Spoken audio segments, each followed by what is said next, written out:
WWE Night of Champions. AEW Double or Nothing. What the heck happened? It's a two-man booth this week on Wrestling with the Business.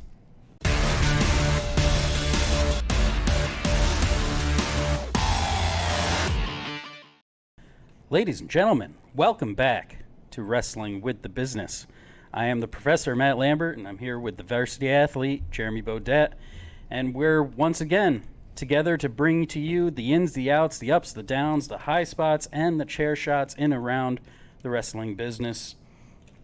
We got a packed show. We got 2 pay-per-views to go over with you and find out who among us won on the predictions this week. So let's get right into it. We're going to get into the highlights from this past week's TV. Let's start right out with SmackDown. What happened on Friday, Jer? Cool, SmackDown. So this was the lead-up show to Night of Champions. Clearly was taped well in advance. Yeah, at least a week. They didn't even provide a location. At least on the television they didn't. Michael Cole, Wade Barrett. A lot of throwaway matches here. I'll just run through them really quick.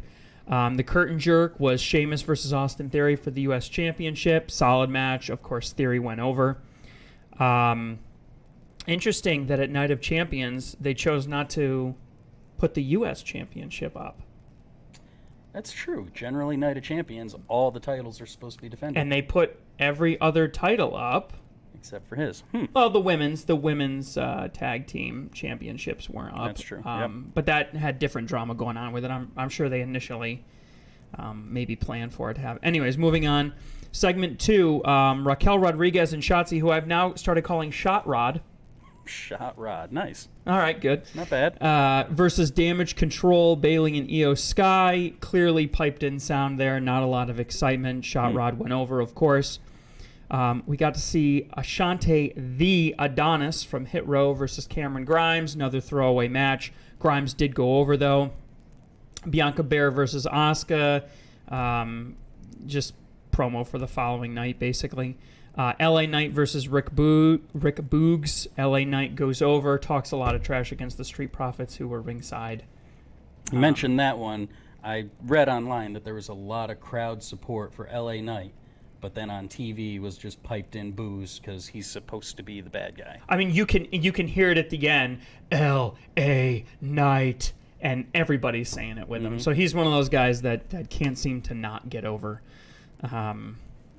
WWE seems to have a lot of those kind of guys right now. Yeah, even Imperium is starting to get over, even though they shouldn't. But that's a Raw conversation. AJ Styles versus Karrion Kross. I'm not sure why they did this. AJ Styles was supposed to be wrestling literally like 9 hours, right, in the kayfabe world. 9 hours after this match. AJ Styles went over. It was another throwaway match. I think I said it was as short as it was forgettable. And then literally the main event of the night, segment 7, was the Kevin Owens show with Reigns and Paul Heyman. Usos came out, a lot of drama, a lot of teasing for a big Uso face turn, which I'm sure we'll get to later in the show. All in all, 1 out of 5 stars, barely got across the finish line. It was a very bad show. It was to the point of actually being difficult to watch. So, needless to say, I'm glad it's over. So since it's just the two of us, we're going to cover Raw. Obviously, Adam and Dan aren't here, but we had the pleasure, if you want to call it that. Raw was in our hometown this week, so we got tickets and we saw it live. And well, let's talk about what happened. I mean, I kind of have the feeling the TV product was a little different than what we experienced live, but. Yeah, so we were live again. Now, this was the back-end show, so everybody was clearly coming back from Saudi Arabia. A lot of the people were in the same gear. Some people weren't in gear at the beginning of the show, which is an interesting topic of conversation. But live from beautiful Albany, New York, Corey Graves and Kevin Patrick on commentary.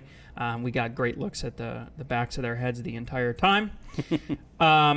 Rollins comes down for his introduction as the inaugural spoilers World Heavyweight Champion. Because we haven't talked about Night of Champions yet. He came in through the crowd, which was very confusing at first. Kind of hard to see. I got a video of it that I put up on our Facebook page, so you guys should totally check that out at our Facebook page. comes out, has a handshake promo with AJ Styles. Judgment Day comes out. Dominic getting heat, but not as much as is on the screen. I mean, he was getting heat. People were interrupting, but yeah. it wasn't as loud as I'm used to hearing. Like, I think that they're piping in Generally, everything. Albany tends to be a little on the quiet side, I've noticed. I mean, aside from those small NXT shows we used to go Which to. they get loud. Yeah, Right. they get really loud. Yeah, I don't know. I don't know what much to say about that, but it just seemed like Dominic was clearly getting the most heat of anybody, but I remember thinking it must be so much louder the last few weeks watching it on Raw, and it just didn't seem as loud as I was expecting it to be. Adam Pearce, this one confused me, has to make the match official, Judgment Day versus Styles and Rollins. For the main event. On the phone. Who's he talking to? Never said who he's talking to. Nothing in there. First Money in the Bank qualifier, right? Ricochet versus The Miz. Great match. Very that was a good great, match. well executed, Yep. entertaining. Ricochet is exceptional. Ends with a shooting star press. On the go home, Ricochet goes over. We all knew that was going to happen. No surprise. I mean, we weren't in the cheap seats, but we were a little distance away, and he finished that match with a shooting star press, and oh my god, the amount of air he gets on that was It looked incredible. great. It looked amazing. Oh. It was cool. Segment 3, Trish Stratus promo. Now, Trish came out wearing, faux pas alert, the same outfit she had at Night of Champions, but unfortunately it looked like the zipper might have busted. Yeah. Unfortunately. Go Thank figure. God Wardrobe was able to step in and get a half a safety pin in there to hold that together, but it is an interesting contrast between the two cultures, the two shows right back to back like that. Yep. But spoiler alert again, she introduced Zoe Stark, who made an appearance at Night of Champions, and Becky Lynch comes out and basically just gets beaten down. So they're going to try and string this thing out. We were expecting Lita to make a surprise appearance, but she never did. So Yeah, I even had people looking at me because I kept being like, "Where's Lita?" And a couple of people kind of looked over and nudged me and were like, "Yeah, where is she?" Nope, never came out. Never come. Which kind of makes sense. They're going to try and stretch They're that gonna- out yeah, at least push it a off, few push it weeks. off. So we got to see the Indus Sher. Is that how you say it? Indus Share. Yeah. Indus Sher. They're in Sangha versus two local jobbers. Never even caught their name. Couldn't Nope. find their name even on the internet anywhere. We weren't close enough to see them. I mean, I know some of the local guys. I know you know some of the local guys. I wasn't close enough to see them. It was a straight up job. And the crowd did not care about this. at Crowd all. did not give a damn. You know, At the all. least they could have done is, even during the commercial break, the least they could have done would be to introduce the guys, not just have them magically appear in the ring like Right. that. I mean, that really kind of sucked. And Jinder Mahal was on the outside. He's the manager for this team too, and he Jinder didn't play didn't- into it at he all. didn't He play didn't into say it at all, no. nothing. Yeah. No, again, they're clearly trying to put them over some kind of power play. Indus Sher went over, of course. We had a ZKO promo where this one actually got really confusing. First, Imperium comes out, calls him out for basically being trash. There's some back and forth. Actually, one funny quote here I want to say. This is from KO saying, quote, "We always hear from Slender Man and sometimes the one with ears. But what about Baldy?" And then the Baldy chant started. And then, right, in the whole match. So it basically what ends up happening is, for no reason whatsoever, Alpha Academy comes out, which I enjoyed because I love Chad Gable. Yep. So it was great to see him wrestle and see Otis wrestle. But they came out and they took on Imperium with, I believe, ZKO on commentary. I believe they went Yeah, they down were on on commentary, commentary yeah. the entire time. Segment 6, Imperium versus Alpha Academy. Good match. I think we all knew Imperium was going to go over after a double team on Gable. The Caterpillar went over really well with the crowd. Yeah, the crowd is really into Gable and Otis. They really are. Yeah, and they're a great tag team. One thing about the promo before that, though, I don't understand. I guess Kevin Owens is kind of the crazy guy of the team. Yeah, he now. keeps working himself up. Yeah, he was going off in his promo. It was just kind of odd to me. He's been doing that the last few weeks, Has though. he? I Yeah, guess I they'll just they'll don't go watch. backstage for a video vignette or something, and there's been at least 2 or 3 instances in the past where Sammy's got to be like, okay, you know, don't freak out, kind of a thing. So I don't know, something different, I maybe guess. a little KO temper thing. Kind of the premiere segment of the night came up next. This was the Fatal 4-Way Women's Tag Team Championship match, which was Shot Rod, Ronda Rousey and Baszler, Green DeVille, and Damage Control, all vying for the recently vacated titles Great call on that one. You called the match. Rousey and Baszler go over. It was, I mean, it wasn't anarchy in the arena, but it was very confusing and difficult to follow. There was just too much going on. They should not have done a 4-way. They should just track a number one contender is really what they should do. It seemed to me like they were just looking for an excuse to have Baszler and Rousey win the titles. Afterwards, online or on the screen, I can't remember which, Rousey is really downgrading the women's division in WWE, really throwing shots. Yeah. Could be a shoot, could be a work, I don't know, but not really praising them at all. You think it's a shoot? I don't think it's a shoot. I don't know. She tends to do that. Really? Oh, yeah. She hasn't passed. Well, hopefully she's around long enough for us to actually enjoy it. And they were very rusty, in my opinion. They looked real rusty. They had some serious rust on them. Even though Baszler hasn't been injured, she hasn't really been around. So I'm not sure what to make of that. Kind of the disappointing match of the night, Ziggler versus JD McDonough. It was the length of a squash match. It ended in a DQ. Great Double to see. count out. Great. No, it was a DQ. It was a DQ? It was a That was another confusing aspect. Yeah, he was DQ'd for using the stairs like a whole bunch of times. JD McDonough basically. I thought it was a double count out. Yeah, he threw him into the stairs 2 or 3 times. Well, they're out there long enough for there to be a count out. But the way that it was he threw him into the stairs. The ref was telling him no, and then the ref called for the bell. And you were confused on this too. Who was the baby face and who was the heel? I said Ziggler was the face and McDonough was the heel, but I mean that makes sense. Ziggler started out the match by biting McDonough's arm. Exactly, like they're both trying to out heel each other. Makes no sense. That's kind of how you know. I mean, listen, Ziggler's having way too much fun. I watch interviews with him, and I just cannot believe how positive he is. He loves his job. He loves his life. He is the happiest jobber. He's been there 15 years. 15 years. He's been to the top of the mountain, but he is just really enjoying the ride. I give him a lot of credit for having a really positive attitude. Let's have a good paycheck. Most guys in his position wouldn't, regardless of the paycheck. So I give him a lot of credit, but he really deserves a lot better. He's one of my favorite working wrestlers today, and he hardly gets to work. Segment 9, Cody Rhodes promo came out, issued an open challenge to Brock Lesnar. Says, "Hey, we're 1-1. What's wrong? Are you chicken? Are you chicken, Brock? You chicken? We'll see if that works." I don't remember him saying that, but he didn't. I'm way more charismatic than Cody Rhodes. Segment 10, the second Money in the Bank qualifier match, Shinsuke Nakamura versus Bronson Reed. This was a good one. This was a pretty good one. Classic David and Goliath story. Yep. We actually were together the last time we got to see Shinsuke Nakamura when he was still in NXT over at the Armory 2017, something like that. 2018, somewhere in there, maybe 2018. Nakamura went over. He's moving on. We all knew it was going to happen, but it took 3 Kinshasas for him to beat Reed. Yes. So they're still putting Bronson Reed over too. Yeah. So Strong they haven't in defeat. They haven't given up on him either yet. And then segment 11, the main event, Rollins Styles versus Judgment Day.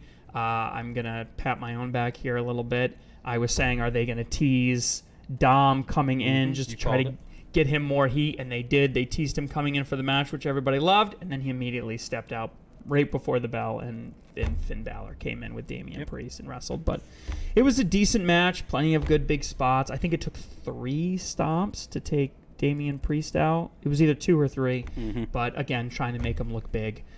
Even in the loss, Rollins Styles goes over. Now that we've gone through that abnormally painstaking review of that particular show because we were there in person, what was your biggest takeaway from the show being there in person? The biggest crowd responses were definitely for Cody and for Rollins. They love singing their music, and I just I can't get into Seth's gimmick. This whole Joker-esque, would you call it, a gremlin-like character. He's a trickster. Yeah, I'm totally not into it. Can't stand it. It's just annoying to me. It's this weird kind of metrosexual, like, big puffy leopard print. The weird glasses, coats, the thing, like, no. Becky kind of has that same kind of a thing. He's got the cover in the eyes glasses. Just this kind of antic-y, weird, gimmicky thing. It's very Joaquin Phoenix Joker-like. Yes. Yeah. I'm starting to see Imperium as a real I mean, a lot of people Yes. have been talking about Gunther for years, going back to his NXT Walter, days. yep. Yeah, he was Walter back then. Going back to his NXT days, I wasn't really seeing it, but seeing him in person, and I love seeing Kaiser and Vinci wrestle. They're very good. Together as a team, they are a great stable. Yep. They do really well. They show really well. They wrestle really well. They're starting to get their mic work together. It is interesting that Vinci isn't talking, so maybe there's something to that. But Gunther would be a good opponent for Rollins down the line. For I that think World he's Heavyweight title. they're definitely angling him for the top, and they're doing it the slow, steady way that they do it with all the great champions. Yep. So, yeah, that seems to be good. The biggest takeaway for me was, and I said it a couple of weeks ago, we are not the target audience anymore. There was a gentleman sitting right next to me who I think went there thinking that he was going to see John Cena or something. Right. Like, he clearly was like, yeah. People in front of us, too. I don't know why they were there. And there was a woman. The only actual real crowd activity we had around us, besides us, was this crazy woman 2-3 rows behind us that was in love with Seth Rollins. So and annoying. AJ Styles. She was screaming bloody murder Ugh. every time one of them Ear-shattering. took ear-shattering to the point where she was losing her voice, screaming I mean, she was clearly drunk, just screaming obscenities, dropping the F-bombs. I think there were 1 or 2 N-bombs in there, too. Yeah, there was no it started to come apart. And let me tell you guys, we were not in the cheap seats. I mean, we can't afford to be ringside, admittedly. And I kind of wonder now what ringside would have been like. But we were not in the $30 seats, No. you know? And I don't know, to me, and we'll talk about this on Falls Count Anywhere this week, but to me, it was like, wow, we are not the customers anymore. Like, just committed weekly watchers that love the story, love the characters, love the heritage associated with it. Like, we are, despite our relatively young age, we are a dying breed. Yep. There are very few people like us out there anymore, and we certainly are not paying the bills for a company like WWE. And Certainly. that just became abundantly clear. So, I don't know. I think maybe wait until NXT comes through next time, but maybe if I can afford better tickets or something like that, or maybe if it's a house show that comes through town, I think a house show you're more likely to get a different crowd. Yep. But yeah, I did not enjoy myself as much as I did when we went to the stupid NXT show inside that conference room in Albany. 200, 300 people. Yeah, or when we went down to the Armory there. I had a lot more fun at those shows. Yeah, so. agreed. Even the AEW, the Dynamite show last year. Again, it's a different crowd. Like, Yeah. if you're a fan of AEW, you're not a casual fan. You follow wrestling and Exactly. you care about wrestling. So, anyways, speaking of AEW, let's move on. Let's talk about that. What happened this week on Well, Dynamite? I really don't have as much to say about Dynamite this week. It was a pretty average, a little lackluster show this week. Came from San Diego. Just the follow-up to the Double or Nothing pay-per-view. Oh, Las Vegas, right? Okay. Yep, they were in Las Vegas for the pay-per-view. Very promo-heavy episode this week. There were only a handful of matches, and the matches weren't anything special. The biggest crowd reaction of the night was a promo by Don Callis and the recently turned Konosuke Takeshita. They were booing so loud you could Spoiler alert. hardly hear Don on the mic. And again, looking online, the people who were actually live could not hear him at all. That's how loud the crowd was. They hate Don Callis. That was really cool to see. There was a big announcement from Tony Khan. We'll get to that in our news section. I think everyone can probably guess what the announcement was. I mean, you can't go a single news cycle without talking about someone in specifically. Chris Statlander defended for the first time her, again, spoilers, Lots of spoilers. recently won TBS championship, Yeah, we'll get to that. beating Nyla Rose. And then Adam Cole and Britt Baker had a mixed tag match with Chris Jericho and Saraya. It was decent. Nothing spectacular. There was one spot in the match where it's Saraya and Baker, because the men are only supposed to fight Right. the men, mixed tag, and women to women. Saraya's on the mat. Baker goes up to do a splash, and Jericho gets down on the mat, and he's begging Britt not to do anything, and he lays his body across Saraya to save her. and Britt hits a frog splash on both of them. It's kind of cheesy, honestly. I mean, Jericho's a pro, but it was just kind of... If anybody's not a gentleman in that group, it's Chris Jericho after the brutal beating Britt Baker took and the T-shirts associated with it. After that, though, she did lock a lockjaw into Jericho, so that was kind of cool. The babyfaces went over. That was the main event. Yeah, like I said, overall, it was an average episode. It was a little down on it. 2.5, maybe push it to 3 out of 5, but not really too much happened. Clearly a little hungover from the big pay-per-view on Sunday night, maybe. Now they're going to start building to Forbidden Door, which is in 2 weeks. I was going to say less than a month. And that's what a lot of the promos were. Don Callis's promo was hyping up Takeshita and how he's all better than all these Japanese wrestlers, and he specifically mentioned Okada. So there may be a singles match there for Forbidden Door getting set up. Wait a minute, Forbidden Door's 2 weeks away, and they haven't done any. On the 16th, I think it is. They haven't done any Owen Hart matches. I think they're supposed to start. Like now, right? Aren't they going across Canada? Yeah, they're supposed to start next week, I They're think. basically what? So it's going to be quick. For some reason, I thought it was longer than 2 weeks. I'll have to double check the date. Maybe I'm wrong on the date. I feel like it might be later. But yeah, overall, I don't know, what would you say was the best show of the week this week? Raw because we were there, but Of those 3, I would have to hand it to Raw just because compared to other weeks, other Raws that Adam has given us in weeks past, there was a lot of content. It had 11 segments to it. And yeah, one of them was the throwaway Ziggler match, but just content-wise, that was so disproportionately more content, and you just said AEW was promo heavy, so that's less content. I mean, I got to give it to Raw this week. personally, I didn't expect to. I've never seen Trish Stratus live, so that was cool. I've never seen AJ Styles live, so that was really cool, actually seeing him in a match, even though he's on SmackDown.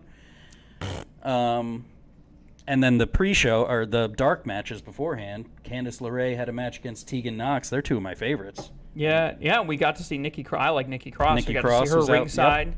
That was cool. Forgot that she's 4'2". Yep. Yeah, so I mean, it was a fun experience. what was the main event men's match again? It was Tag match. No, for on main event, the dark match. Wow, I can't remember now.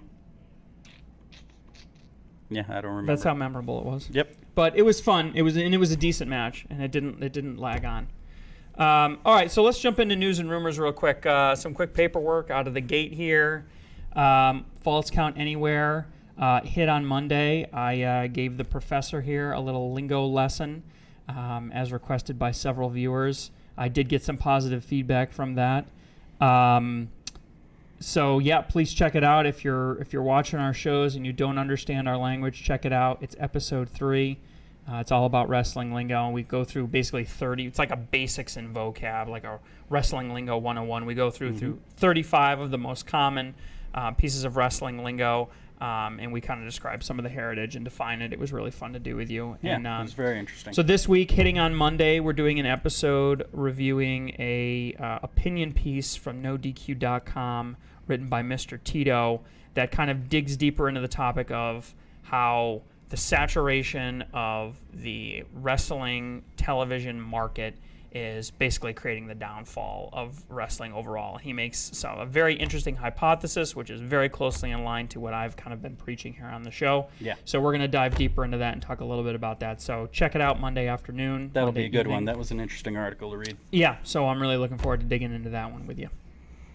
So obviously we've been talking about the pay-per-views. We're going to get into all of the results in a couple of minutes. But we did live streams for both of those shows this weekend on Saturday and Sunday, so we want to thank everyone who joined us for those. I think for our first live streams, they were pretty good.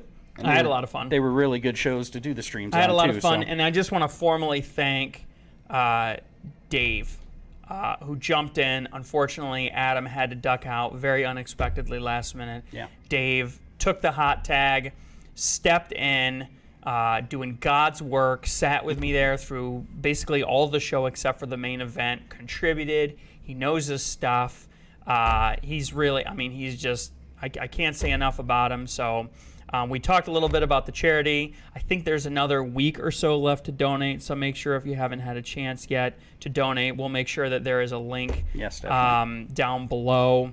included. Please click that link. Donates to St. Jude's. Great cause. So please contribute because he deserves it. He's a really great guy. So can't say enough about him. Let me talk about our first real piece of news here. CM Punk. Can't get through a show without talking about him. Officially announced. I know, take a drink. Take a drink. CM Punk officially announced for the Collision premiere in Chicago, 6/17. It's surprising, but it's not surprising. That's the date I had in mind for Collision. Yeah, 6/17. Forbidden Door's not until the end of the month, so they got a few weeks. Okay. That's what it was. Okay. But they're going to be in Chicago for this Yep. Collision. Which Obviously, Dynamite's working its way across Canada. Yep, that's what we figured was going to happen. Now it's official. That was Tony Khan's big announcement this week on I was Dynamite. shocked, but I wasn't surprised. I was shocked because there's been so much freaking back and forth. And they didn't cover this up on TV. The crowd was 50-50, maybe even 60-40 boos. Not everyone was thrilled. They were trying to get the camera on the fans wearing the shirts for CM Punk, but there were a lot of boos when that was announced. You've got MJF as the premier heel in Dynamite. You're going to need a premier heel On Collision. for Collision. Why not? Why not CM Punk? Yeah. I mean, I I think mean, he's in the past he's been an excellent heel, and all this stuff with the Elite and everything that happened, was that last September now? I would love to see him come out with like a crybaby heel. Like I want my way. Maybe Tony Khan can pander to him a little bit. And I think that would be a great way to get some real heat if he's just crybaby, I want this, I want that, and he's just getting whatever he wants. That could be a really good way to get I assume over. Chicago is still going to cheer for him, but we'll see. Even better, because then that sets it up. You could be like, well, we're in your hometown. Like, we're going to give, okay, the crowd wants it. We're going to give it to you. And then when you start really traveling and getting out there, then the heat's going to come, I think. Yeah, he's always going to get cheered in Chicago no matter what. So, there were a couple pregnancies announced this week, too. Yes, exciting. Alexa Bliss is pregnant. And no, that's not the reason she's been off TV all this time. It was only just announced a day or two ago. Yep. She was actually training to return to the ring and kind of felt some more pain than normal, and come to find out, hey, she's pregnant. So congratulations to her and her husband, but I guess there's been a little backlash online because of it, because of another recent pregnancy announcement that happened on Sunday. Yes. The Guevaras are expecting. I believe they're expecting in November or December. December. I think. December. Or no, Alexa said December. I'm not sure when Ty's. I want to say they had said hers. November. They did. They brought it. Well, again, we'll talk about it, but they brought up the cue cards for it. Yep. It went over really well, and we won't get into it right now. But it was actually implemented in the match in a very interesting and creative way, Yes. which was funny. So congratulations to everybody. May your first child be a healthy child. And who knows, maybe in 20 or 30 years we'll be watching another generation Sammy of Jr. Guevaras and Alexa Jr. And yeah, Alexa Bliss Jr. Wrestle. Let's switch gears a little bit. Let's talk about Mercedes Moné. Yeah, In-ring change, NJPW strong. So this is a little old, right? Isn't No, this a well, we week talked or about two the old? injury last week. Yeah. It's about a week or so old, week and a half. She was injured in a match with Willow Nightingale. She was due to win the brand new NJPW Strong It Women's was basically Championship. hers. They basically made it for Right. her. But she hurt her ankle, and they had to change it on the fly, so Willow Nightingale ended up being the first champion, which wasn't the plan. And this news just came out today, I believe it was. But yeah, I just thought that was interesting that they were still able to make the change right on the fly like that, and they still followed through with a relatively newcomer. Willow's only been wrestling for a couple of years. I mean, when you are a promo that has been through the ringer, I'm thinking of NJPW, I'm thinking of any of the Luchas, I'm thinking of Impact Wrestling. Like, your ability to be agile and adapt literally on the fly in a second is what has kept you alive. I mean, these are the small rodents that survived through the dinosaurs type. I mean, it's their ability to change, be agile, be flexible that's really saving them here. It really came out in the end, and this is why they're able to survive year after year. Because something like that happens. I mean, something like that, if Roman Reigns breaks his arm in the middle of a match and can't do his finisher, can't spear, can't do anything, and now all of a sudden you're putting, I don't know, somebody else over to win the Universal Championship, that doesn't work anywhere else. Right. I mean, I don't even think it would work here. The only thing that saved, imagine if something like that happened with the brand new, because it's essentially a similar situation, with the brand new World Heavyweight Championship match, and for whatever reason Seth Rollins couldn't go over, the only thing that saved it was the fact that you had a guy like AJ Styles in the ring. But if you had some newbie, maybe not a squash, but like some kind of a newbie in there. What if he was facing like Austin Theory? I was going to say, with only a couple of years in the business like that. Right. Well, not Austin Theory is a little In bit WWE, older than that, but yeah. in WWE with the fan base and everything, it wouldn't go over nearly as well. I mean, everyone loves Austin Theory. He does not deserve to win a championship like that. Right. So, And again, Willow Nightingale, still fairly new, but she's a crowd favorite. She's very good in the ring. So it's not that she's not deserving. It's just interesting that change was made on the fly like that. Monday night, and we didn't mention this in our recap, but Monday night, I think we both noted how it was kind of weird that AJ Styles came out in his street clothes. SmackDown's AJ Styles. Yeah, why? What the heck? First of all, what's he doing in Albany? Because we know SmackDown's not going to be in Albany. He's got to be exhausted coming back from Saudi Arabia, jet lag, and all that stuff associated with it. We know why Rollins is there. It's his show. It's his title. He just won it. The guy's got to be there. What is AJ Styles doing here? Come to find out, last minute, apparently gorilla position has been moved to Vince McMahon's living room. Because apparently Vince McMahon makes the call, and I don't know what originally was planned. That's now changed. I'm assuming a one-on-one, maybe with one of the people from Judgment Day. Yep. But for whatever reason, Vince McMahon, it's reported, makes the call and says, nope, AJ Styles is going to go out there with you. You're both going to be faces. And AJ, it literally was called so late AJ couldn't even change into his gear. And they even made a bit about it where it's like, hey, are you ready? Yeah. Oh yeah, backstage, right? Of course I'm ready. I'm a consummate professional. I Well, if have you're a my gear. professional, you'd have shown up in your gear. Yeah, reportedly AJ flew all the way home from Saudi Arabia and then, to North Carolina. and then got the call to come to Albany. Whoa, Yep. that is a tough. I mean, unless they sent a private jet for him, that is a tough. I mean, he must have had to drive like 3-4 hours to get to Charlotte and then fly to Albany from there. That is, oh man, if I were So him. no matter what anybody says, Vince McMahon is still in charge. A lot of credit to him because I mean, for him to do all that flying on top of everything else. That's nuts. Speaking of people returning, reportedly, WWE really wants The Fiend to make a return. Bray Wyatt's Fiend. Apparently, they're not happy with the Uncle Howdy character, which, Duh. granted, who is. Yeah. But the person who made the Fiend masks, Jason Baker, he tweeted that the molds for the mask were destroyed last year, so it's going to be kind of hard for the Fiend to return. They destroyed the mask? Apparently. That's crazy. And, now with Alexa Bliss being out with pregnant, reportedly she was going to come back and join Wyatt and whatever group they were going to have going forward, but now that's not going to happen. So I think WWE just wants to go back to what worked before, even though they weren't really behind it to begin with. Interesting. Well, speaking of big guys that get over, Braun Strowman spotted in Birmingham, Alabama. He did just kind of disappear from television without saying much. They were doing an angle with him and Ricochet. Yeah, they were a team. Jack Tan and Juicy. Yeah. Oh, God. I can't believe I just said that again. Wash my mouth out with soap. He was spotted in Birmingham. There's an undisclosed injury. Apparently, he was getting some kind of surgery on it. So, I don't know. Hopefully, he's back soon. That's Birmingham. That's where they go for like orthopedic surgery, right? Yeah, although again, I can't imagine what he did. I mean, unless he did it outside of the ring, like Working out.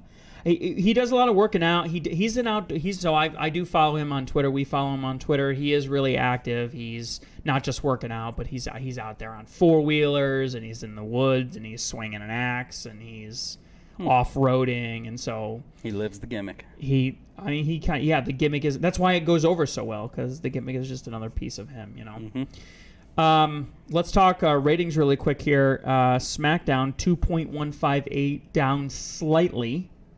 I think everyone knew it was going to be a bad show. Yep. And they knew they were going to have Night of Champions. Raw 1.611, which is a little down. Similar situation. I think it's just hangover. Though There's the a show, lot that happened this the weekend. show outperformed. And actually, now interesting we bring that up. So SmackDown a little bit down, Raw a little bit down. I literally just looked it up because it usually gets posted right before we record the show, and it was less than an hour ago. AEW Dynamite, 923,000 views. Wow, that's their best in a while. That's their best show since I think January, which was the last time they broke 1 million. Good So something's working, Tony. Something's working. I don't know what's working. I mean, but that's a full 100,000 more than they had last week. I think they were. We'll see 817. what everyone thought about this week's week. episode and if they come back next week, though. That's the thing, though. Like you gotta strike. Mm-hmm. You know what I mean? You gotta ride the momentum. You can't breathe. You Right. gotta keep your foot on the pedal at all times. Well, let's transition into this. Let's talk about Night of Champions. First and foremost, let's get the real business out of the way. We all made our predictions We last week. made our predictions last week. The winner of the Night of Champions prediction contest, the professor, who cheated by using his brain, which you're not Doesn't supposed happen often. It's not supposed to work in wrestling. He was a perfect 7 out of 7. I give him a lot of credit. He deserves the ring. I was a 5 out of 7. Not too bad. There were 2 that I got wrong. I predicted that Bianca Belair would hold the title and that Cody Rhodes would end up going over Lesnar. And then Dan and Adam bringing up the rear with 4 out of 7. They thought the same thing about Rhodes. In addition, Dan thought that Styles was going to go over. Adam thought that Becky Lynch was going to go over. And they both thought that the Bloodline was going to go over on the match. So congratulations to you for doing particularly well on the prediction. Let's go through it. I have these listed in the order. I know we both watched the show, even though you weren't able to watch it with us. You were chatting with us, which was good. They opened the curtain jerk with the World Heavyweight Championship. Rollins goes over. It was a great match. I think if it wasn't for the great Bloodline story with the Usos face turn that's going on, it would have stolen the show. Normally you say the curtain jerk is the second best match on the show, right? And this one was, I mean, it was basically the same. It was basically equal. Everything happened that we thought should have. Yeah, pretty much. No real big surprises. It was a very good match. Well executed. There was a lot more Triple H appreciation in this match than I was expecting. Both of them going for pedigrees. Yeah, I mean, otherwise, yeah, went pretty much exactly how we expected. Not a great story, but I think that they made up for it with their performance in the ring. Both very capable. And again, AJ Styles is on SmackDown, so it really wasn't... It would have been strange for him to win, because then, you know, what's the point of the brand split? It really sucks when they do. And of course, again, jumping back into my kayfabe brain, AJ just wrestled 9 hours ago. He must have gotten right on a plane and flew right to Saudi Arabia and then put his gear back on and went out there. Like, it's just, when they do stuff like that, it really kind of ruins it for me, at least. Yep. Second match, which I think was the second, at least for me, was the second lowest point in the night for me, was Becky Lynch versus Trish Stratus. I mean, to be fair, Trish looked a lot better than she has in her other recent returns. She definitely was more active, maybe is the right word. And the swerve at the end was a good payoff. Yeah, why don't you tell him what was the swerve? So, Zoe Stark makes an appearance she came out from under the ring, didn't she? She just appeared, She just appeared. Attacked Becky Lynch on the outside and helped Trish win the match. And again, I just used my cheat sheet here. 14 minutes and 50 seconds. It was a little long. It was a little long, but to your point, Trish did a lot more in that match than we're used to her doing. So, you know, I mean, she's 47. She wrestles the way that she does. She looks the way that she does. She did come out on Raw with a little bruise that she was had a big asked old bruise on about, her. which was interesting. It's interesting. If AEW must be trendsetters, like bruises, black eyes. Yep. That's especially on women. That seems to be the thing now. Yeah. Show off your beating. But yeah, it wasn't it was kind of slow and it had the interference, kind of the dusty finish. Becky and- really needs to work on her submissions. The Boston yeah. Crab. Oh, she didn't dig in She deep was at all. standing straight up. She didn't have her knees bent or nothing. She was just holding Trish's legs. That was it. I kept on thinking, like, yeah, she's not going to sit on her back, because what if she pops something? Well, come on. Trish does yoga. What if Trish pops something? Or two things. Hint, hint. Next match, Gunther versus Mustafa Ali for the Intercontinental Championship. Gunther goes over. This was a good match. This was a very good match. I really liked this match. It was a classic David and Goliath, power versus agility story. They told it well. And you didn't see it on your feed, but I mentioned in the chat that they did a video package for Mustafa Ali before this match about him going to Mecca and, doing that whole journey and what it was like for him to be in Saudi Arabia. So the crowd was strongly behind Mustafa Ali. Which is what we thought, and we knew they wouldn't let him win. One of these days, they got to put him in a grudge match or something. And Well, actually they just let moved him to NXT. And they just dropped him down to NXT, Yeah. yeah. So, I don't know. Maybe he'll get a little more love down there. Lord see. knows it's a much better crowd for the mid-card guys. It's Yep. a much better place for them to go. So, whatever. Best of luck. That was a great match. Didn't really do much for Gunther because it wasn't much of a defense, but he made it look good. Yeah. This was another one of those matches that kind of won me over to Gunther. Yeah, Ali got a lot of offense in, hitting Yep. 450s and everything else. So This was probably the best women's match of the night. Belair versus Asuka. Both SmackDown women competing for the Raw Women's Championship. Asuka goes over. I was disappointed because I didn't think she would. It was a good match. No big botches. A lot of hair pulling. A lot of heel work, Yep. which was good to see. I mean, Asuka's probably the best heel and on again, the the women's finish side. was a bit more creative. It was, I don't think it was the best women's match. I actually think the Rhea Ripley match was better, but we'll get into that. This was almost a mirror image of their WrestleMania match until the ending. What ended up happening was Asuka goes to spray the mist in Bianca's face. Bianca moves out of the way. So off to the side, Asuka mists her hand.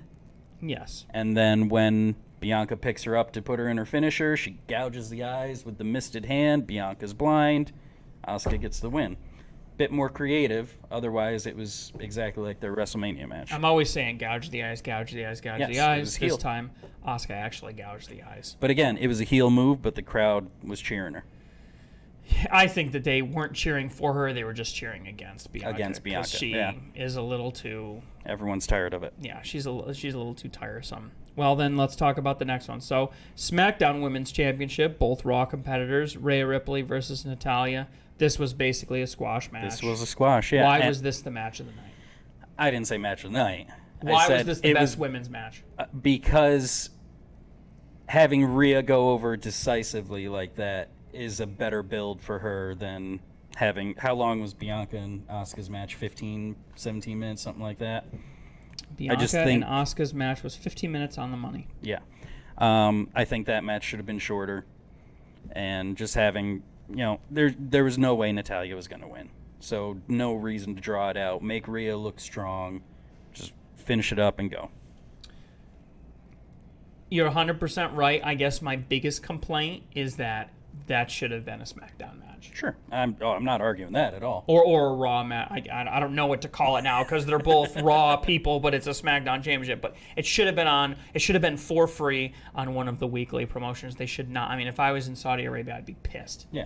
There's several matches on both of these shows that we could say that about, that they didn't need to be on the show. But This one, And- you say and- it's filler, but it was only 1 minute and 10 seconds. It wasn't even filler. right. Though, honestly, the best part for me was at the end when Dominic Mysterio jumped into her arms like it was the end of Karate Kid or something. I was laughing hysterically. And the celebration was longer than the match itself. I was like, he's like got his fist up in the air like it's an 80s feel-good movie, like it's the end of freaking Breakfast Club or something. I was like, that is hysterical. Like, and the crowd's booing him like to the hill.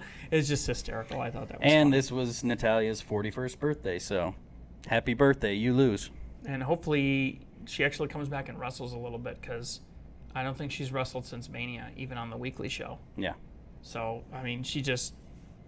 Whatever. Maybe she's the female Dolph Ziggler, and she's just happy to be Happy doing to be what there. she's doing. Yeah.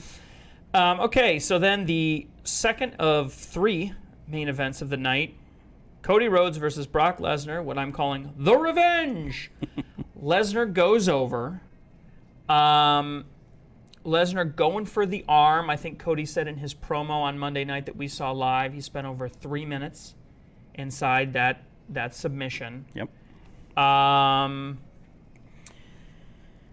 They're selling the arm really hard. Yeah, so It's kind of pulling me out of kayfabe because it's like it needs to be injured. yeah, at this that's point the if it thing. Like, he comes out with a cast that is apparently titanium. So Yeah, that he's- was funny. He's using it as a weapon, but then in kayfabe world, it's like, why would the doctors clear him and then give him a metal arm to use in the match? Like in the old days, they would take the brace off because they Right. didn't want it to hinder it their couldn't movement. be a weapon, right? Exactly. It doesn't make sense, but the outcome was what I expected it would be, and they're just going to draw this out longer. What I'm expecting is Cody Rhodes will be in the Money in the Bank match. You won't hear from Lesnar until then. He'll cost Cody the match, and then they'll have a rubber match at SummerSlam. At Money in the Bank.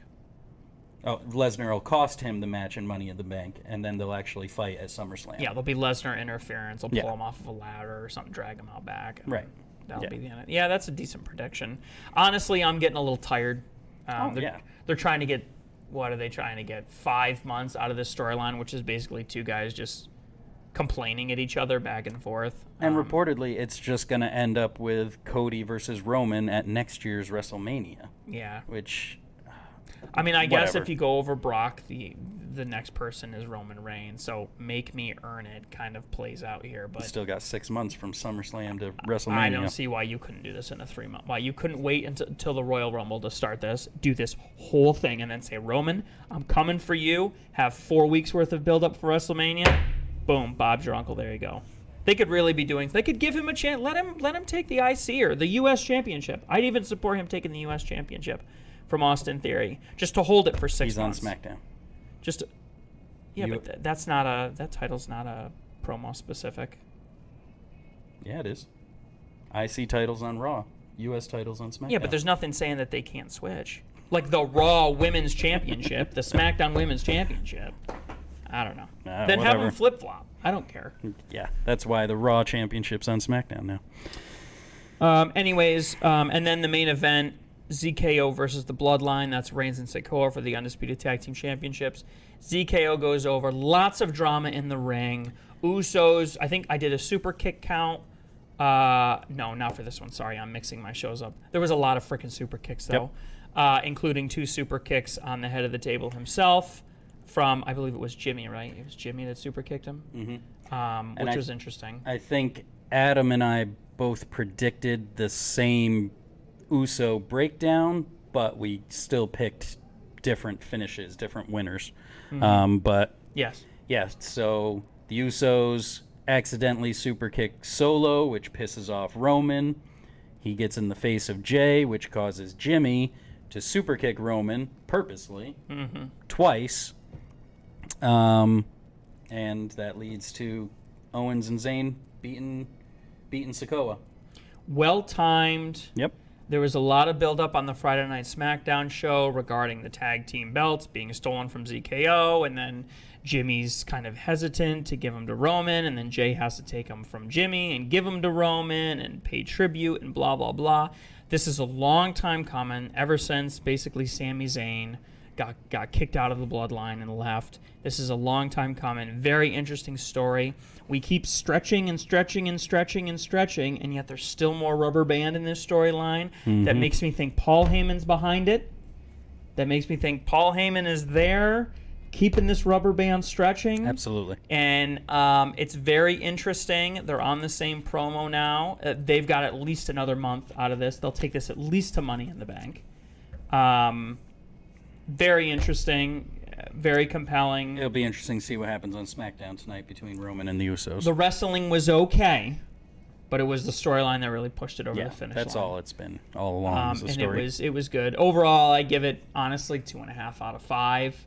I'd go a bit higher. You give him 3? 3.5, maybe even 4. It was 4? I had low expectations, man.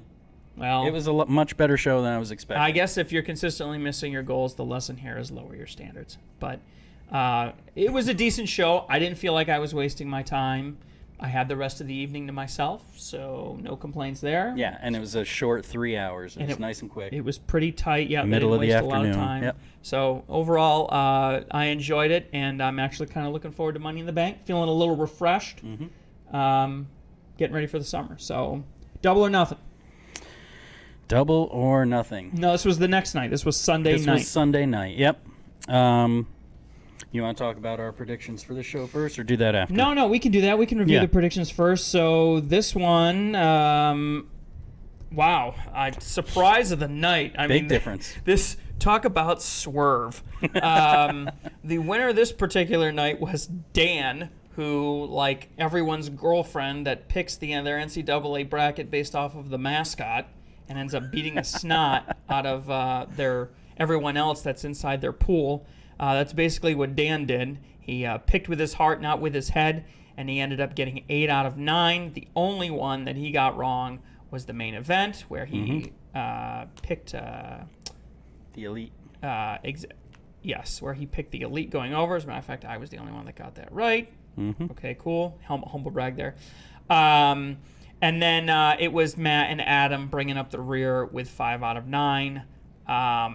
You had 6 out of 9. And I had 6 out of 9, only slightly better. Thank you, Blackpool Combat Club, for saving my ass. But either way, and then so with that, I'll give the combined scores here. Combined scores, Matt and Dan tied 12 out of 16 predictions for the weekend. I was hot on their tail, 11 out of 16. Adam bringing up the rear, 9 out of 16. Yep. So that's where we stood for rankings on the weekend. So double or nothing. We started on the buy-in with the Hardys and Hook versus Ethan Page and the Gun Club. I was rewatching our live stream just to refresh my memory, and Jeff Hardy looked good coming out. By the end of the match, he didn't look so hot. He got gassed. Yeah. He was tired. He was definitely rusty during the match. There's speculation that he actually did hurt himself. There was that one massive ankle, right? spill he took off of the top rope, which we weren't sure was shoot or work. It looked like his ankle. He was selling the ankle at least. Yep. But the Hardys won. And so now they control Ethan Page's contract, whatever that means. Again, I said it last week. I really don't care about this storyline. Whatever. The main show started with the 21-man Blackjack Battle Royale for the International Championship. I think we all picked Orange Cassidy to go over on this one. Yes. And it was a pretty good battle royal. Half of the guys just started out on the floor. They didn't even start in the ring.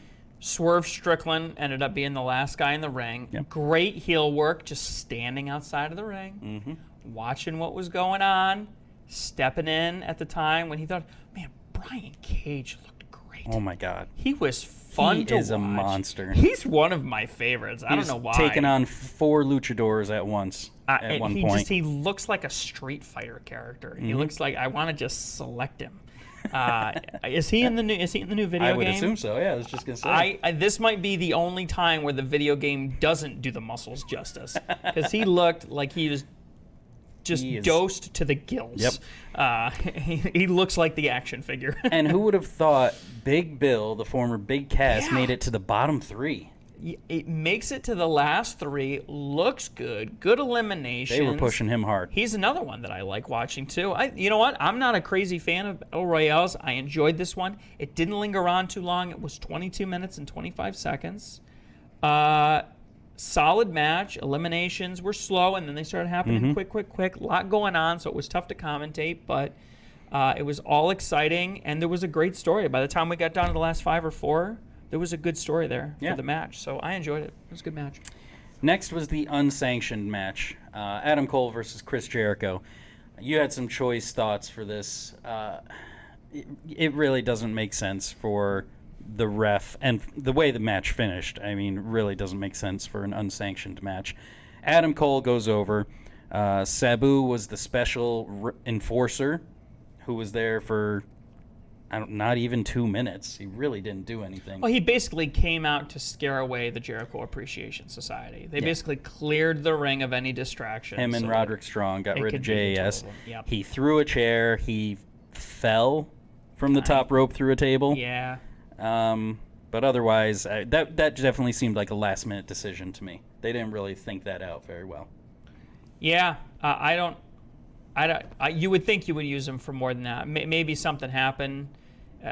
Maybe there was a swerve or something. Maybe something happened backstage or something. But Yeah, I don't know. I don't know. It does seem like it was significant. He was significantly underutilized. But the finish ended up coming with Cole wrapping a chain around his knee to hit his finisher, and then taking the chain and just pounding on Jericho. And when we were watching it, I thought Jericho verbally quit, but it seems like Aubrey just stopped the match, which, again, doesn't make sense for an unsanctioned match. Unsanctioned means AEW has no responsibility in this match. They want nothing to do with That's this match. what they said at the contract signing. Right. They said, we will not be held liable. Aubrey, first of all, the premier referee in the entire promotion. She always does Jericho matches. And she always, fine, whatever. Mm-hmm. I'm willing to, but all I'm saying is you're making me take a quarter step out of kayfabe when you do that. When you Right. put her outside of the main event, right? Okay, fine. I can accept that. Now, not only does she come out, but she comes out dressed in full referee garb with the double or nothing. So she's essentially acting as a representative of AEW. Mm-hmm. Why is that the case? Why is that going on? There was an interesting little chain strap gimmicky thing that they did, which was kind of fun, which ended up leading to how it ended. But I mean, overall, it was a decent match. I think we thought that someone was going to get color in this match for sure, and it didn't happen, which was a little disappointing considering Jericho gets color all the time. Yeah. I thought for sure he'd get For color. an unsanctioned match, it was a little lacking. It felt kind of WWE. It felt kind of like those old Extreme Rules pay-per-views where Nothing happens. Yeah. where nothing happens, right? You just So for that match, Adam Cole won. We all picked Adam Cole except for Adam, who picked Jericho. Next was the tag title match, FTR versus Team TNA. Again, a pretty standard match. There was a lot of interference from Sanjay Dutt and Satnam Singh. Jarrett goes to hit a guitar onto Dax, who moves, and he ends up hitting Mark Briscoe, the special guest referee. While Briscoe is down, Aubrey runs out to make the count, but she gets hit by a guitar by Karen Jarrett. yeah, that was funny. And the force of the hit caused Karen Jarrett to take a bump, too. Which, Yep. That was pretty funny. That was probably the highlight of the match, though. After that, FTR won the match. Yeah, and Jeff Jarrett did way better than I think anybody thought Yeah. he was going to do. I mean, that match went the distance. That was a 20-minute match. Mm-hmm. And, yeah, that was a very entertaining match. All of us picked FTR to win that one. Next was the ladder match for the TNT Championship, Wardlow versus Christian Cage. Not a lot of high spots like we were expecting, but there was a lot of weapon use of the ladder, using the weapon to hit each other, to fall on. At one point, Wardlow jumps from the turnbuckle to the ladder and snaps the ladder in half. Yeah, that looked kind of rough. Him and Christian both go tumbling. Wardlow does the Jeff Hardy spot where he gets on the extra tall ladder and swantons through two tables and Luchasaurus on the floor. Yeah, that was when Luchasaurus came out. Yep, and Wardlow definitely looked like he got the worst end of that. And for some reason, Arn Anderson bit off Luchasaurus' thumb. Yeah, that was a weird spot. You could almost see him throw the blood tab in his mouth. That was kind of a botched spot. I think that was probably, if not the worst, the second worst match of the night, which sucks because I thought it could steal the show. But, you know, in all fairness, Christian's kind of on his way down. His job is to put the young guy over. He's trying to put Wardlow over. Christian looked good, though. I mean, he looked good for 51 or 52-year-old Christian. Yeah. And for that one, Dan picked Wardlow. Everyone else picked Christian, so Dan won that one for sure. Dan used his head. We used our hearts, man. Yep. That's what happened. That's it. That's how you get 8 out of 9. Next was the women's title, which after the fact, I didn't understand this at the moment, but after the fact, I didn't understand why this came before the TBS title. But Jamie Hayter versus Toni Storm. Jamie Hayter was legitimately injured, and this was less of a match and more of an angle. Yeah. The Outcasts beat down Jamie before the match. Britt Baker came out for a save. Oh, Britt Baker came out during the Adam Cole match too. Yep. With the kendo stick, but she came out during this match too. Beat down Hayter. Toni Storm won in a very quick fashion. She's your new AEW Women's Champion. Again, I think we said it on the live stream. You and I had picked Jamie Hayter to win, but we didn't know about the injury at that point. Yeah, and if I'd known about the injury, I wouldn't have picked her. Yeah. I would have picked Toni Storm. So they clearly, with the beatdown early, with the ganging up on her, they're still trying to make her look big. Yep. So she's probably going to get the title back when she comes back. Probably She's over it. Probably in Wembley. If she's back by then. Assuming she can get healthy by then, yeah, that would be her neck of the woods, and AEW loves putting the local guy over. So that would make a lot of sense. Now, the next match wasn't announced when we made our predictions, so we don't have a prediction on this one, but it was the House of Black Trios match. During the live stream, we didn't even know who was going to be Nobody the knew. opponents. Yeah, it was in real time. I speculated it would be the Acclaimed and Daddy Ass, and that's who it ended up being. Yep. But they do these different rules for these trios matches now, and I don't think these rules have really Had any impact whatsoever. none. It's just they a haven't had a distraction. chance to get over. They have no impact whatsoever. So they've done this. They've done 3 matches like this so far. The first one with Best Friends, the stipulation was made to be a joke, and they were just like, oh, ban Julia Hart. She scares me. Blah, Oh blah, yeah, blah. she's no witches or something, Yeah, right? no Yeah. witches, right. Yeah. Then it was against Air Fox, Blake Christian, and Metalik, and they chose Lucha tag rules, which meant once an opponent goes out, then one of their team members can automatically go in without tagging. Again, okay, I've never really liked that rule, but it is what it is. And in this one, the Acclaim just said, we don't need to pick a stipulation. We're going to beat you just the way it is. I mean, okay. Chairs are legal. Or Like you could have some fun stuff. It's not hard. it's going to be a 3-on-1 match. it's Like, you not can- hard to come up with a fun stipulation. The 20 count outside didn't come into play. The no rope breaks, I think, came into play once, but really didn't Make it a difference. lumberjack match. Something, yeah. Like we haven't. When's the last time we saw a lumberjack match? It's been a while. It's been a long time since we've seen a lumberjack match. Let's make it a lumberjack match. Get the 21 guys from the Battle Royale back out there. Yep. Like, yeah, it's not hard. I don't understand why they don't do it. I will say Billy Gunn did great. phenomenal, yeah. Looked great. Still has it. Hall of Famer from how many years ago? Seriously. And he has still got it. He's fun to watch. I'd pay.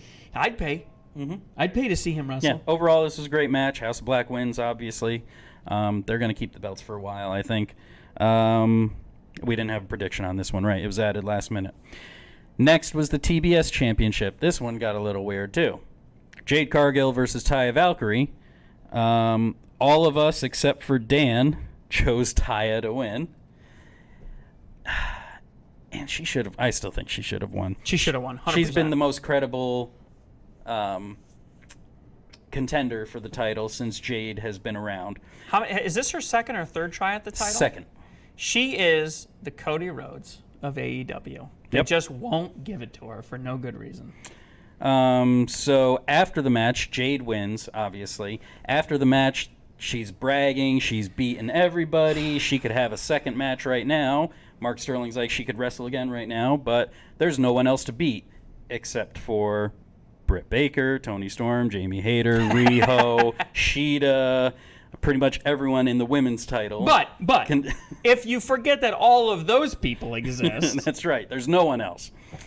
Except for a returning from injury, Chris Statlander.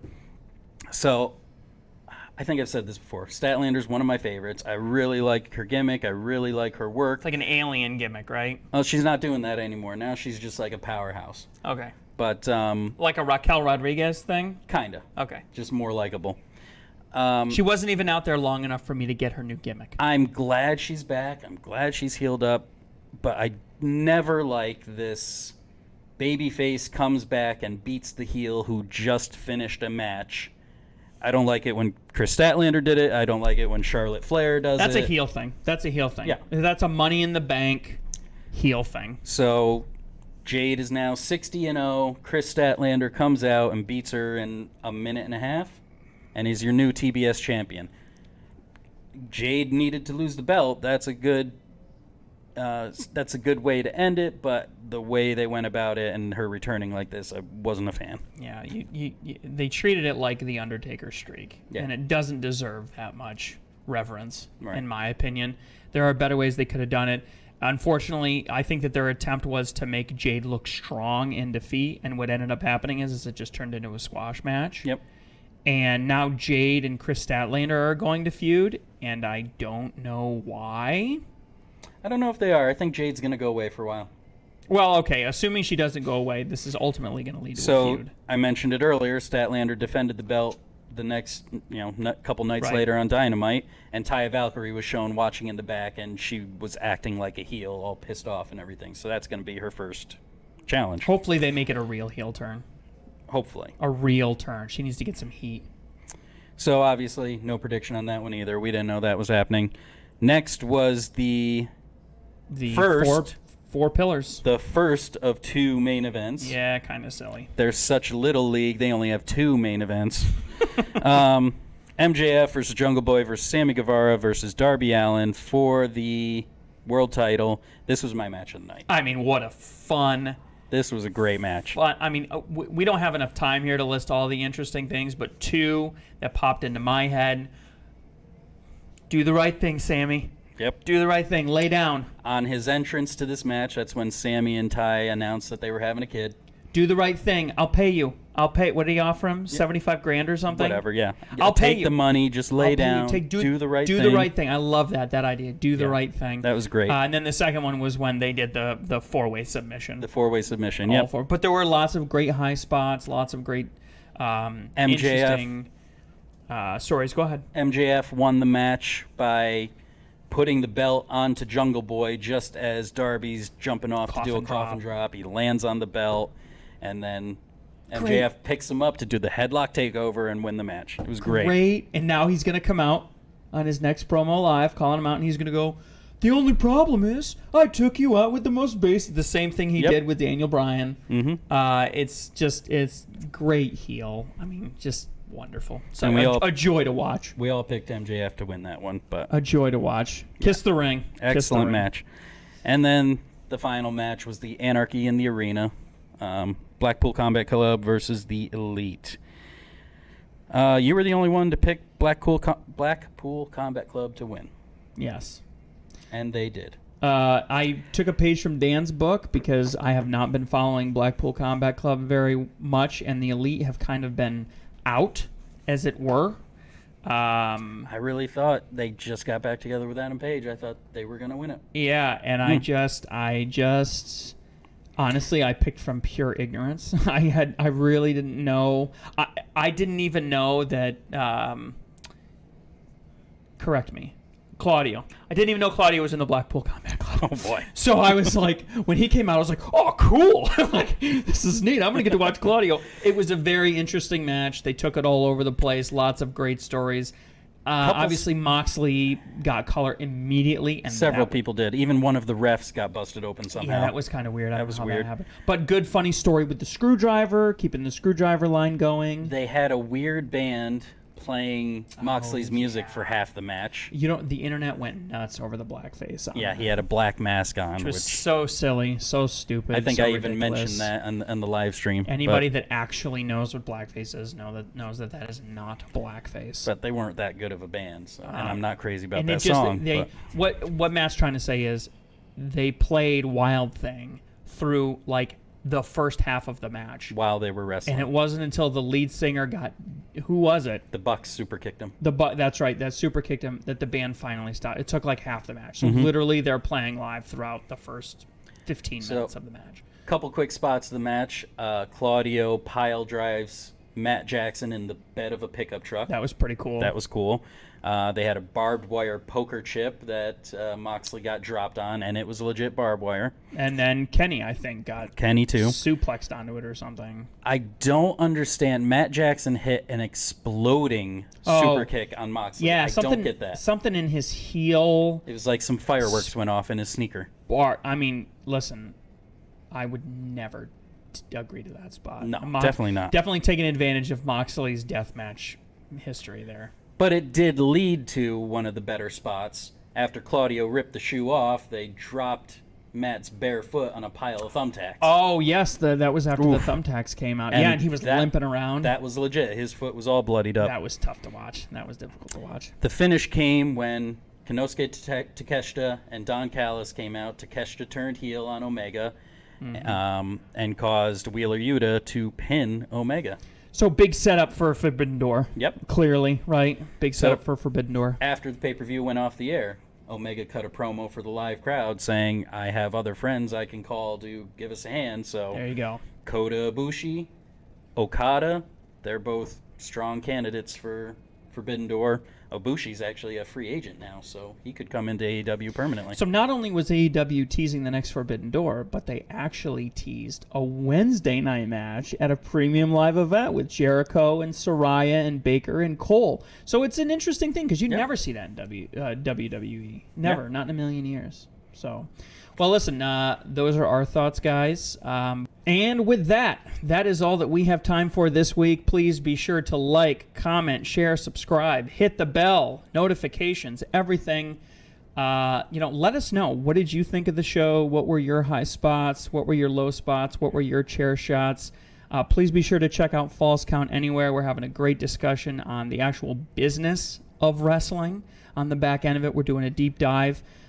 Please be sure, subscribe, check us out on the Insane Games YouTube channel. Follow us on Twitter. Our Twitter team is growing excruciatingly slowly, guys. Come on. Get out there. See us. We posted videos from the live show in Raw we went. We're sharing. We're snarky comments. We're starting discussions. We're contributing. Come on. Every time I post something, I get 1 million likes, and nobody can follow us. Let's go! Make sure to check us out on Facebook for the exact same reasons. There's a lot of other stuff. I know I keep teasing stuff we're working on. I know Adam and Dan are hard at work in the back, so please don't forget about them. And in the meantime, if you keep watching, we'll keep wrestling with the business. See you next time.